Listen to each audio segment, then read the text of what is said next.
Hey there, it's me Eden. If you are new to the channel, then please subscribe to my channel and visit my Patreon page for early access, link in the description. Suddenly I pulled myself up short.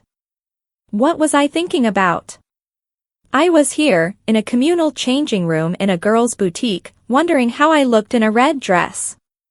Up until a few moments ago, I had still been considering how to avoid the Saturday trip altogether. Now, by letting my guard drop, I had been accessorizing in my mind. It was all very well humoring Anita and helping her get her own back on Chrissy for the contest, but I had to watch that this whole thing didn't get too habit-forming. Guiltily, I took the dress off and put back on my school uniform. I took the dress and left the changing room as quickly as I could. Anita was waiting for me outside. What was it like? Are you going to get it? I was blushing furiously again. I don't think so, I said hurriedly. It is a bit too short. But you've got the legs to carry it off. Anita insisted. You really ought to have it. I looked at the dress in my arms and saw the price tag, £17.99. I can't afford it, I protested. Anita snatched the dress off me. I told you I'd lend you some money. You're going to have it, she announced, and strolled purposefully off to the cash desk. There was no queue, and before I knew it the dress was purchased, placed in a plastic bag, and handed to me. Feebly I fumbled around in my school bag, found the £10 note I had put in there that morning, and handed it to Anita. She took it, smiling. Well, that's us sorted. What shall we do now? She asked. We've got a couple of hours before we need to get back. Do you fancy the cinema? I haven't got any money, I said, still reeling from the dress purchase. My treat, she announced, and we marched out of the shop and off to the nearest cinema. We got in for the matinee performance of a romantic comedy, not a bad cover for me as a young girl, I thought in passing.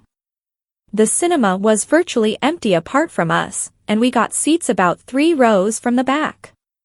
The adverts droned on interminably, interspaced with previews of forthcoming films.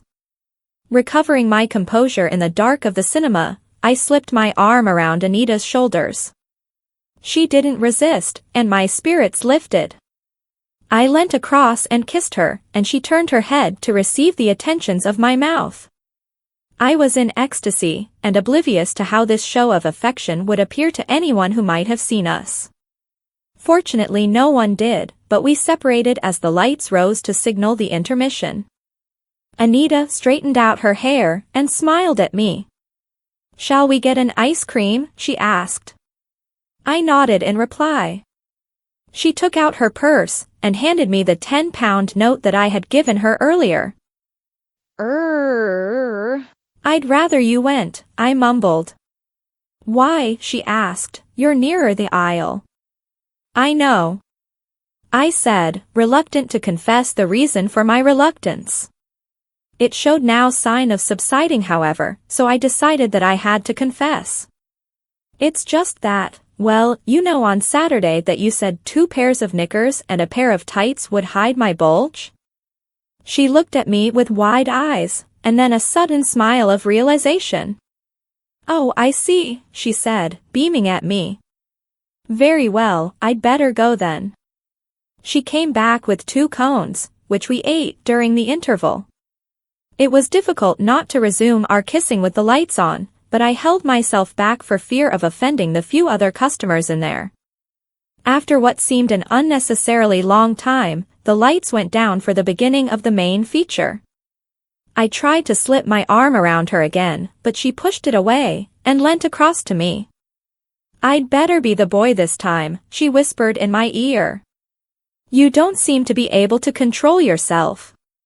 She sat up taller in the chair, and before I could resist, slipped her arm across my shoulders. It felt wonderful, if a little strange.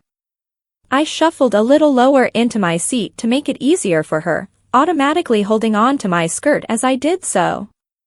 She did nothing for a number of minutes, but I felt good with her as my protector, and let my head rest against her shoulder. She began to shuffle, and I thought that I must have been resting my head too hard on her. I lifted it up to reposition it, and felt her hand on my chin. She tilted my face up to hers, and pressed her lips against mine. I let my mouth open and accept the probing of her eager tongue, which pressed against mine and moved it around and around. My head spun with the magic of the moment, but after a time, a nagging thought made me remember that I should take something of a more active role, began to try and press our embracing tongues into her mouth. She pulled away as I did so. "Remember, I'm the boy at the moment," she whispered, her eyes flashing close to and above mine in the dim light of the theater. I was stiff for a moment, and then relaxed, as she resumed her lingual exploration of my mouth. I was in utter heaven. Her hand moved from my chin to stroke the hair of my wig and my face. We separated occasionally to breathe, or to check that the attention of the other cinema-goers was firmly on the screen, but resumed our embraces. I could taste the nectar of her saliva, and smell her skin and her perfume. This was what I had been anticipating in my dreams for so many years, and now it was actually happening. I could not believe my luck, or my sound judgment in letting her talk me into this contest business. Her hand on my thigh made me jump suddenly. She moved it up and down my tights, and gently pressed me back with her other hand and face. She was the boy, I remembered, and tried to relax. She continued to kiss me, as her hand stroked my leg with an insistent gentleness. Her fingers moved to my inner thigh, and a little higher, up to the hem of my skirt. I gasped involuntarily, and she smiled at me by way of reassurance. "I'm the boy," she whispered, smiling, and I nodded weakly in response. She resumed her attentions on my mouth and face, kissing my nose and forehead in the brief pauses between probing my mouth with her wonderful tongue. Her hand, still moving gently, stroked my thigh up and down, and on each upward stroke almost imperceptibly went higher, disturbing my skirt and slip. Involuntarily, my thighs parted a little to ease her explorations of my lower body. Her other hand moved from my head to my chest, and stroked the soft blue jumper, her fingers tracing the outline of my boobs, which, owing to the way I was now breathing, bobbed up and down between us. I felt her hand move slowly from my thigh to the gusset of my knickers. My body shuddered in expectation of some attention, and I felt her fingers explore the smooth nylon edges. My own hands were trapped between us as her body pressed against mine, and her tongue licked across my teeth. All too soon the film, judging by the music, came to its climax, and she backed away from me, allowing me to sit upright again. I was a mess. My wig was tousled, and my skirt and slip had risen up to reveal my flowery knickers that so recently had been touched by her hand. I lifted myself up and quickly pulled the skirt and slip down to accord me some decency. The light slowly came back on as we finally disentangled. Anita looked at me with bright eyes and a knowing smile. "I quite liked that," she said, smoothing her own hair. "I think I might be the boy again." By the time the film finished, it was time for us to return to the train station and get ourselves back to rejoin our mates who would be leaving school. It was an agony to have to walk along the streets to the station without so much as holding her hand, and this agony was not relieved on the train journey, as on the way to the city we had to share our compartment, and talked about the clothes we had seen, and which ones were best. We got to the school station and left the train.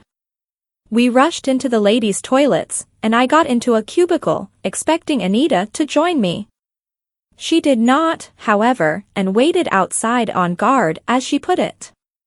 I took my girl's uniform off, including the wig, and slipped back into my boy's one. Anita told me it was okay to come out, so I did so, and we went back onto the platform. Soon the kids from our school began to arrive, including Nikki and Sue, who were desperate to see what we had bought. "Oh, I like that," Nikki exclaimed, looking into my bag at the red dress we had purchased. I bet you look drop-dead gorgeous in it. He does, Anita confirmed. But I'd best look after it for you until Saturday, I suppose, unless you want to show your mom and dad? No. I responded rapidly, and handed over the bag to Anita. My head was really in a spin now. I was relieved to get back to being dressed as a boy, but some Pavlovian feeling was taking root in me that I only got to snog Anita when I was dressed as a girl. I was as quiet as a lamb on the journey back, while Anita and the others discussed events at school.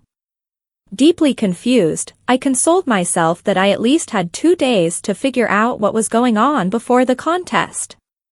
With some luck and careful planning, I might be able to get out of the girls' night out without upsetting Anita, or the new aspects of our relationship.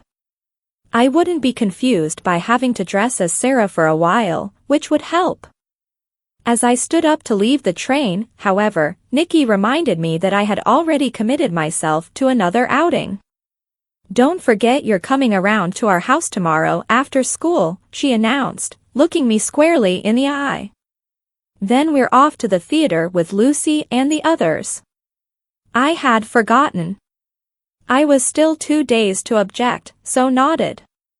Anita smiled at me by way of goodbye, which seemed entirely inadequate after what had happened. I walked home, to be met by my mother. She asked me what I had around my neck. I put my hand up and felt the Sarah necklace. Blushing, I tried to tell her it was something a girl had given me. I thought your new girlfriend's name was Anita, she said, frowning. Or is there more than one? I shrugged, and she shook her head. How had I forgotten to take that off? I really had to be more careful, I resolved. After every Sarah escapade from now on in, I was going to go through a full checklist before going home.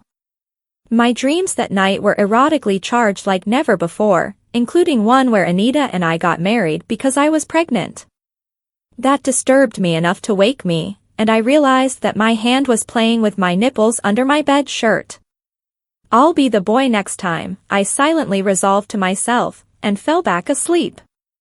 Please subscribe my channel for the next part. And visit my Patreon page for early access.